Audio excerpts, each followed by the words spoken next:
크리스찬에게 꼭 필요한 세 가지가 있다고 합니다. 세 가지 업이 있다고 그래요. 셧업, 그리고 페이업, 그리고 드레스업. 이 세 가지 업이 크리스찬에게 꼭 필요하다고 말합니다. 셧업이 뭡니까? 입을 다물라는 것이죠. 가능하면 침묵하라는 것입니다. 예수 믿는 사람들이 물에 빠지면 어떻게 된다고 그러지요?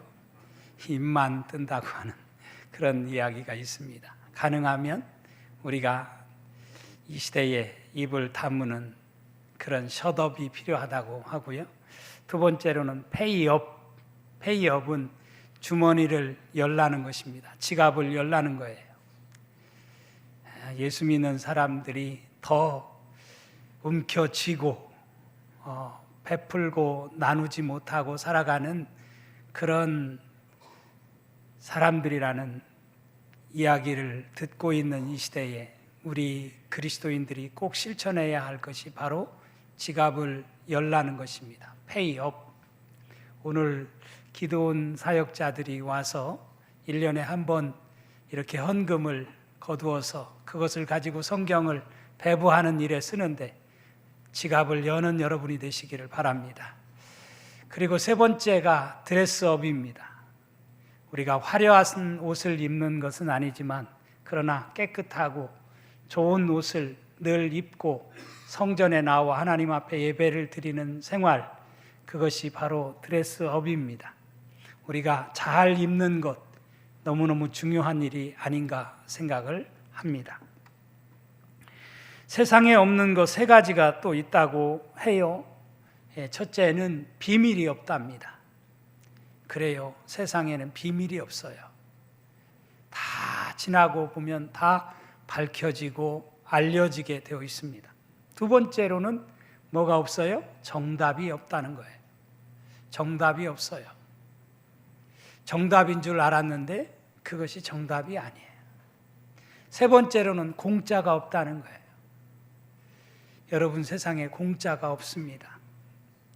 이 세 가지가 없다는 것 우리가 늘 생각하면서 살아가는 것이 매우 중요하지 않나 생각을 합니다.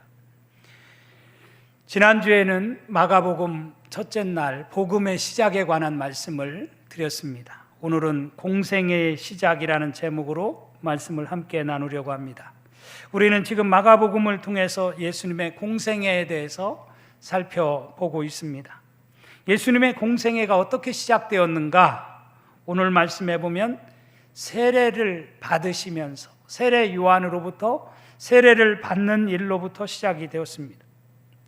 그리고 곧바로 광야로 나가서 40일간 금식하는 가운데 마귀에게, 사탄에게 시험을 받으신 모습을 우리가 오늘 말씀에서 읽었습니다.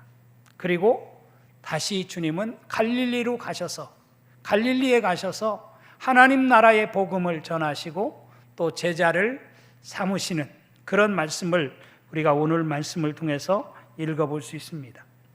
가만히 생각해 보면 우리의 신앙생활도 바로 이러해야 하지 않나 하는 것을 깨닫게 되어집니다. 세례를 받고 구원의 확신을 얻는 것 너무너무 중요한 일이라고 생각합니다. 그리고 광야와 같은 세상에 나가서 마귀와 싸워 승리하는 그리스도인으로 살아가는 것 우리가 해야 할 아주 중요한 일입니다. 그리고 무엇보다 제자가 되어 하나님 나라의 복음을 전파할 뿐만 아니라 제자를 삼는 데까지 나아갈 수 있는 그리스도인이 되어야 합니다. 열매를 맺는 그리스도인이 되어야 한다는 뜻입니다. 그런 차원에서 우리도 이런 주님의 발자취를 따라서 주님의 모습을 닮아갈 수 있는 우리 농촌의 모든 성도들이 되어줄 수 있기를 주님의 이름으로 축원합니다. 첫째, 우리 주님은 요단강에서 세례 요한으로부터 세례를 받으셨다라고 하는 사실을 오늘 말씀에서 우리가 읽었습니다. 신앙생활에 있어서 가장 우선시해야 할 것이 무엇일까? 저는 두말할 것도 없이 세례를 받는 일이라고 생각합니다. 그렇기 때문에 아직 세례를 받지 않으신 분이 계시다면 먼저 세례를 받으시기를 권하고 싶습니다. 세례라고 하는 것은 신앙생활에 아주 중요한 관문이요, 모든 은혜를 경험할 수 있는 시작이 되는 것이, 첫걸음이 되는 것이 바로 세례라고 할 수 있습니다. 세례를 받는 일로부터 시작이 되는 것입니다. 지난주에도 말씀드렸지만 세례에는 물세례와 불세례, 성령 세례가 있다고 말씀을 드렸어요. 물론 많은 사람들이 물세례 받은 것으로 만족하면서 신앙생활하는 분들이 많이 계셔요. 그런데 예수님께서 주시는 세례는 성령과 불세례라고 말씀을 하셨어요. 그런 의미에서 우리가 한번 물세례 받은 것으로 만족하는 것이 아니라 예배의 자리에 나와서 하나님을 온전히 신뢰하는 가운데, 말씀을 읽는 가운데 우리가 성령 세례를 받고 불세례를 받는 것이 너무너무 중요하다라고 하는 사실을 깨닫는 저와 여러분이 될 수 있기를 주님의 이름으로 축원합니다. 세례 요한은 나는 너희로 회개케 하기 위하여 물로 세례를 주거니와 내 뒤에 오시는 이는 나보다 능력이 많으시니 나는 그의 신을 들기도 감당하지 못하겠노라. 그는 성령과 불로 너희에게 세례를 주실 것이요 라고 말씀했습니다. 그러므로 우리는 성령과 불로 세례를 받는 그래서 능력 있는 그리스도인으로 살아갈 수 있는 우리 모두가 될 수 있기를 간절히 바랍니다. 여러분, 세례는 의식 그 이상의 의미를 가집니다. 그렇기 때문에 예수님도 공생애를 시작하시면서 세례를 받으신 것입니다. 우리 교단 세례 문답집에 보면 세례에 대해서 이렇게 말하고 있어요. 세례란 예수 그리스도의 복음을 믿고 회개하는 사람에게 성부, 성자, 성령의 이름으로 물로써 베푸는 예전이며 죄사함을 통하여 그리스도의 죽음과 부활에 연합하는 것입니다. 이렇게 답을 하고 있습니다. 세례가 뭐라고요? 세례는 예수 그리스도의 복음을 믿고 회개하는 사람에게 성부와 성자와 성령의 이름으로 물로써 베푸는 예전이라고 하고 있어요. 그뿐만 아니라 죄사함을 통해서 그리스도의 죽음과 부활에 참여하는, 연합하는 것이 바로 세례라고 말하고 있습니다. 그렇다면 예수님이 왜 이런 세례를 받으셨을까? 죄가 없으신 예수님이 왜 세례를 받으셨나? 이런 질문을 우리는 하게 되어요. 예수님이 왜 세례를 받으셨냐면, 예수님은 세례를 통해서 자신이 누구인지, 자신의 정체성을 만방에 드러내기 위해서 세례를 받으셨어요. 세례 요한은 세례 받으러 나오는 주님을 보고 보라, 세상 죄를 지고 가는 하나님의 어린 양이로다 라고 말한 것을 알 수가 있습니다. 바로 우리 주님은 세상 죄를 지고 가는 하나님의 어린 양으로 이 세상에 오셨습니다. 다시 말하면 인간을 구원하기 위해 오신 분이라는 사실이에요. 주님께서 세례를 받으실 때 하늘이 갈라지고 성령이 비둘기같이 임했다고 말씀을 합니다. 그리고 하늘에서 소리가 났다고 하잖아요. 너는 내 사랑하는 아들이라, 내가 너를 기뻐하노라 라는 하나님의 하늘의 음성이 들려졌습니다. 너는 내 사랑하는 아들이다. 바로 하나님의 아들로 이 세상에 오셨다라고 하는 사실을 세례를 통해서 만방에 증거해 주고 있는 것입니다. 요한복음 1장에도 이런 말씀이 나와요. 나도 그를 알지 못하였으니 나를 보내어 물로 세례를 베풀라 하신 그이가 나에게 말씀하시되 성령이 내려서 누구 위에든지 머무는 것을 보거든 그가 곧 성령으로 세례를 베푸는 이인 줄 알라 하셨기에 내가 보고 그가 하나님의 아들이심을 증언하였노라 하니라. 내가 보고 그가 하나님의 아들이심을 증언하였다. 세례를 통해서 예수님은 하나님의 아들로 이 세상에 오셨다라고 하는 것을 분명히 증언해 주고 있는 것입니다. 두 번째로 예수님은 세례 요한으로부터 세례를 받음으로 모든 의를 이루셨다라고 성경은 말하고 있어요.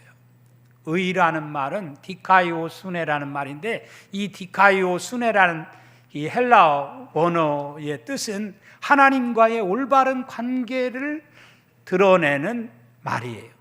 모든 의, 하나님과 어떤 관계에 있는가라고 하는 것을 드러내기 위해서 주님은 세례를 받으셨어요. 마태복음 3장에 보면 이런 말씀이 나와요. 이때에 예수께서 갈릴리로부터 요단강에 이르러 요한에게 세례를 받으려 하시니 요한이 말려 이르되 내가 당신에게서 세례를 받아야 할 터인데 당신이 내게로 오시나이까? 예수께서 대답하여 이르시되 이제 허락하라. 우리가 이와 같이 하여 모든 의를 이루는 것이 합당하니라 하시니 이에 요한이 허락하는지라. 이와 같이 하여 세례를 받아서 모든 의를 이루는 것이 합당하다. 모든 의를 이루시기 위해서 주님은 세례를 받으셨어요.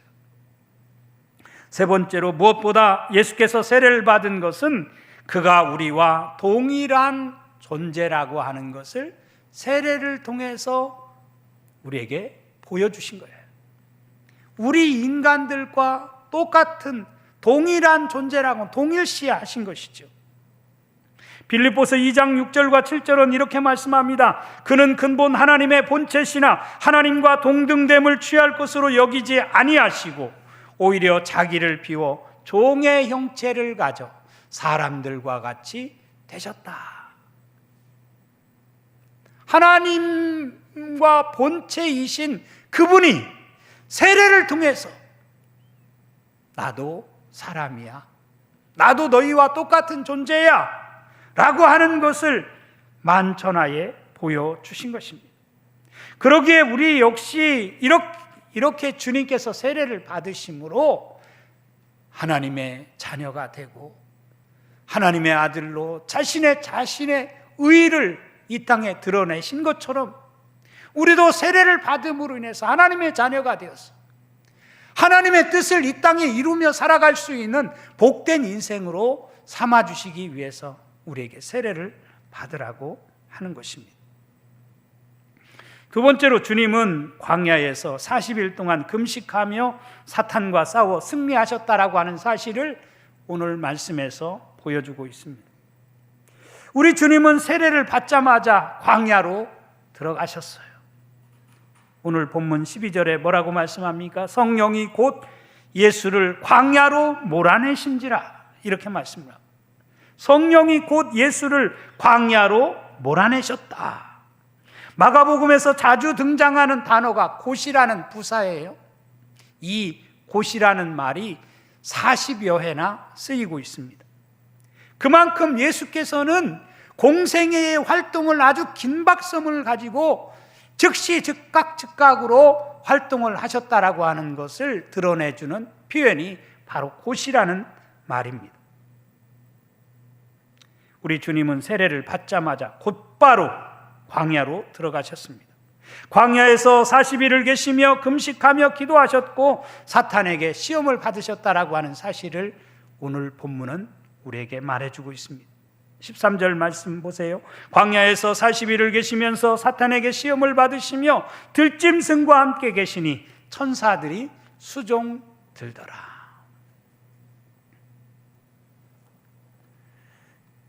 광야가 어디입니까? 여기 마가복음 성경에 나와 있는 것처럼 들짐승이 우글거리는 곳이 광야였습니다.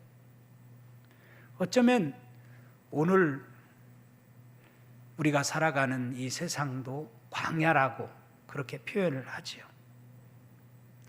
이스라엘 백성들은 출애굽하여 가나안 땅에 들어가기까지 광야에서 40년간을 보낸 것을 우리가 잘 압니다. 그런 의미에서 성경에 40이라고 하는 숫자는 대단히 의미 있는 숫자가 아닌가 생각이 들어요. 모세가 시내산에 올라가서 얼마 동안 지냈죠? 40일을 시내산에서 머물면서 두 돌판을 받아가지고 내려오게 됩니다. 엘리야가 이세벨에게 쫓겨서 40주 40야를 걸어서 호렙산에 이르게 된 것을 우리가 알 수가 있어요. 거기서 그는 호렙산에서 세미한 하나님의 음성을 듣지 않습니까? 이처럼 40이라고 하는 숫자는 오늘 본문에 나와 있는 예수님이 광야에서 40일을 지낸 것처럼 대단히 의미심장한 숫자라고 할 수 있습니다. 어쩌면 40일을 금식한다고 하는 것은 죽음을 각오했다라고 하는 그런 결단의 의미가 담겨져 있는 뜻입니다. 이처럼 우리 주님은 공생애를 시작하시면서 먼저 광야에서 죽기를 각오해서 기도했고, 그런 가운데 사탄의 시험을 물리치셨다라고 하는 사실을 우리가 성경을 통해서 알 수가 있습니다. 마가복음에는 예수님이 받으신 3가지 시험에 대한 내용은 기록되어 있지 않습니다. 마태복음이나 누가복음에 나와 있죠.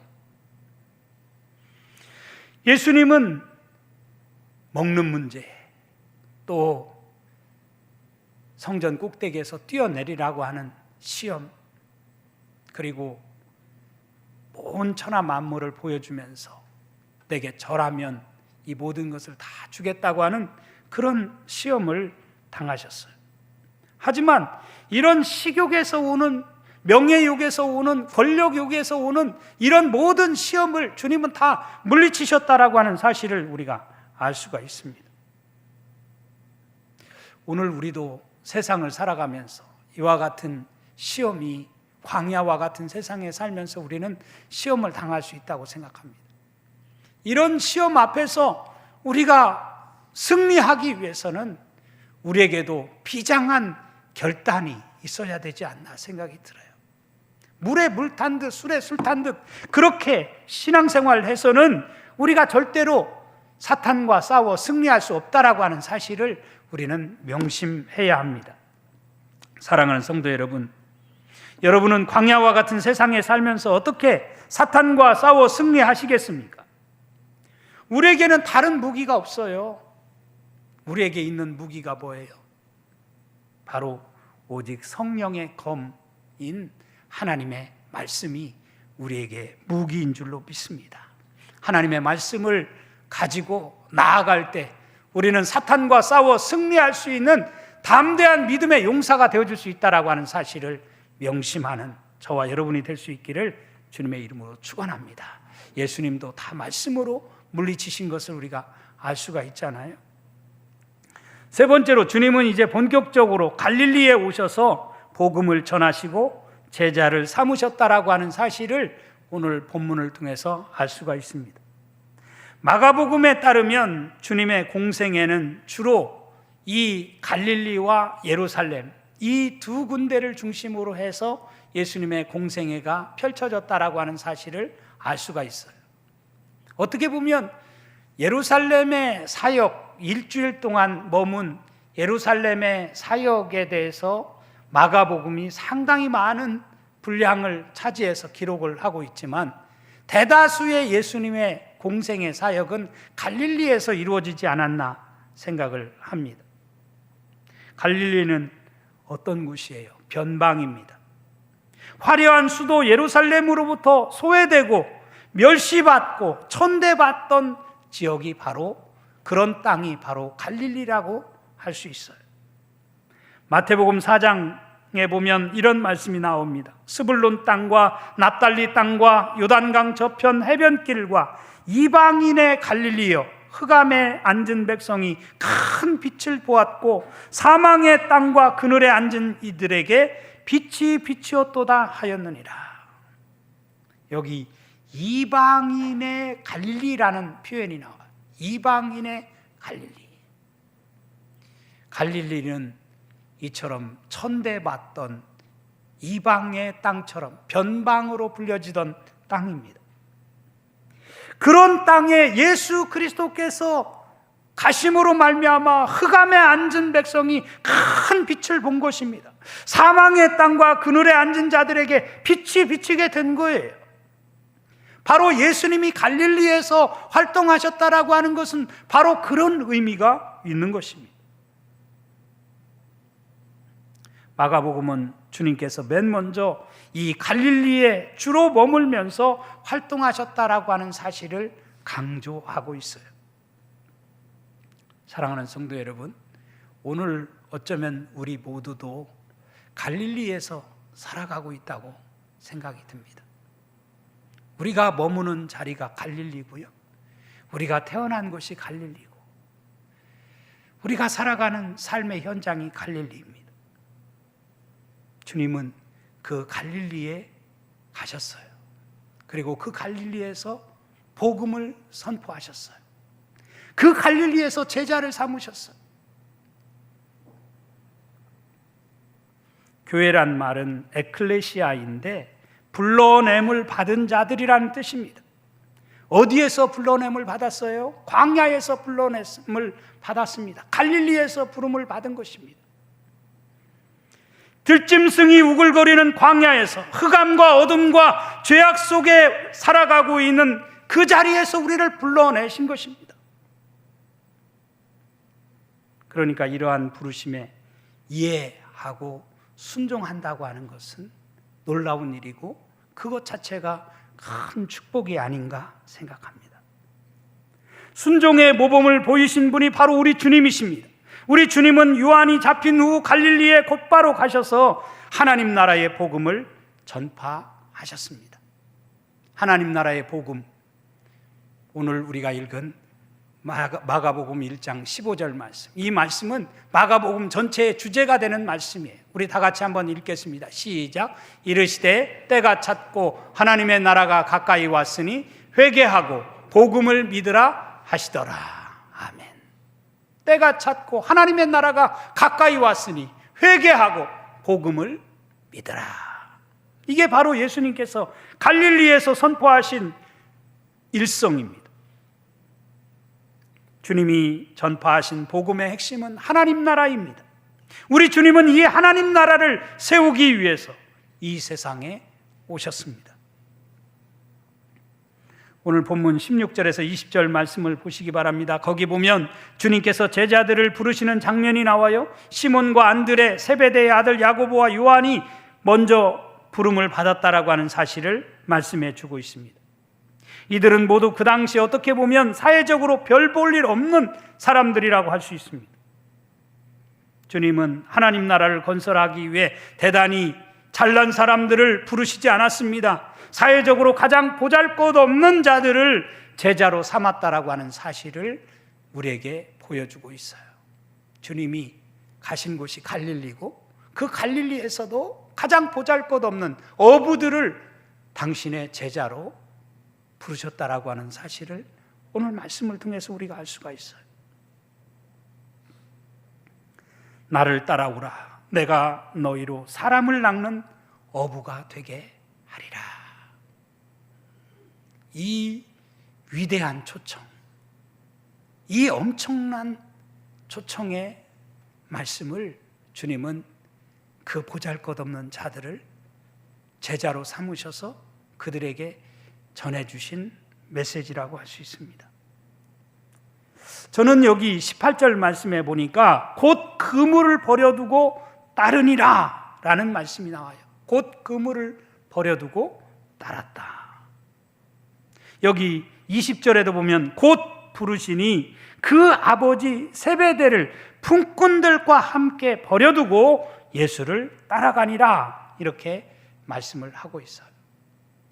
제가 여기 곧이라는 말이 마가복음에 많이 등장한다고 말씀드렸잖아요. 40회나 등장한다고 말씀을 드렸어요. 즉시 제자들은 나 같은 것이 뭔데 나를 부르시다니, 나를 불러서 하나님 나라를 전파하는 복음의 사역자로 나를 부르시다니 라고 하는 깨달음을 얻고 그들은 그물을 버려두고 즉시 예수를 따랐다. 자기 아버지 세베대를 품꾼들과 함께 배에 버려두고 예수를 따라갔다. 이렇게 오늘 성경은 우리에게 전해주고 있습니다. 이런 제자들의 모습을 보면서 참 나는 주님을 따른다고 하면서 어떤 자세, 어떤 마음으로 주님을 따르고 있는가 너무 재면서 주님을 따르는 것은 아닌가? 너무 계산적인 신앙생활을 하는 것은 아닌가? 그런 반성을 하지 않습니까? 팻 로버슨이라는 목사님이 계십니다. 그는 미국의 명문대학인 예일대 법학과 출신인데 그의 부친은 버지니아주 상원의원이고 은행 통화위원장으로 그의 가문도 아주 대단한 집안의 사람이었습니다. 그는 어느 날 직장에서 퇴근하는 시간에 친구들이 한잔하러 가자는 요청을 뿌리치고 집으로 곧장 돌아왔습니다. 그리고는 현관문을 열고 자기 아내가 반갑게 맞이하자 여보, 나 구원받았소 하면서 큰 소리로 외쳤다고 합니다. 그러자 현관에서 맞이하던 아내가 당신 미쳤군요 하는 그런 말을 하게 되었어요. 그 말에 이 팻 로버슨은 나는 미친 것이 아니요, 나는 구원받았단 말이요 하면서 기뻐서 어쩔 줄을 몰라 했습니다. 오랫동안 죄악과 옛사람에 얽매여 방황하며 두 마음과 싸우던 그는 드디어 주님을 믿는다는 고백과 동시에 마음의 기쁨을 얻었다고 합니다. 그리고 그는 지금까지 즐겨 마시던 술을 전부 끄집어내어 하나씩 마개를 따서 하수구에 쏟아 버리기 시작했습니다. 이것을 본 부인은 달려와서 당신 왜 이래요? 이것이 얼마나 비싼 것들인데 하며 술병을 움켜쥐고 빼앗으려 했습니다. 하지만 그는 모든 술병을 다 내버렸습니다. 그 길로 그는 신학을 공부해서 목사가 되었다고 합니다. 그는 예수님의 부르심을 받고 지금까지 좋아하던 그 모든 것들을 다 배설물로 다 버리게 된 것입니다. 어떤 것들은 비싼 것들이었지만 미련 없이 그것을 다 버렸다고 합니다. 사랑하는 성도 여러분, 여러분은 예수를 진정으로 만나서 무엇을 버리셨습니까? 팻 로버슨 목사처럼 그렇게 소중하게 여기던 것들을 버릴 수 있는 그런 결단, 용기, 믿음, 이것이 우리에게 참 중요하지 않나 하는 생각을 합니다. 우리 주님은 하늘 보좌를 버리시고 낮고 천한 이 세상에 오셨어요. 다 버리신 거죠. 제자들은 자기 같은 갈릴리의 촌뜨기, 보잘것없는 어부, 나 같은 것이 뭔데 나를 제자로 삼아주셔? 그래서 그들은 그물을 버려두고 배를 버려두고 가족도 버리고 주님을 따라서 제자의 사명을 감당을 했습니다. 하나님은 저와 여러분을 오늘 부르셔서 하나님 나라의 일꾼으로 우리를 이 자리로 초청하셨습니다. 이 하나님의 위대한 부르심 앞에 우리 모두가 내가 여기 있습니다, 나를 써주소서, 내가 여기 있습니다, 나를 사용하여 주옵소서, 이렇게 고백하며 나아갈 수 있는 우리 농천의 모든 성도들이 되어줄 수 있기를 주님의 이름으로 축원합니다. 축원합니다.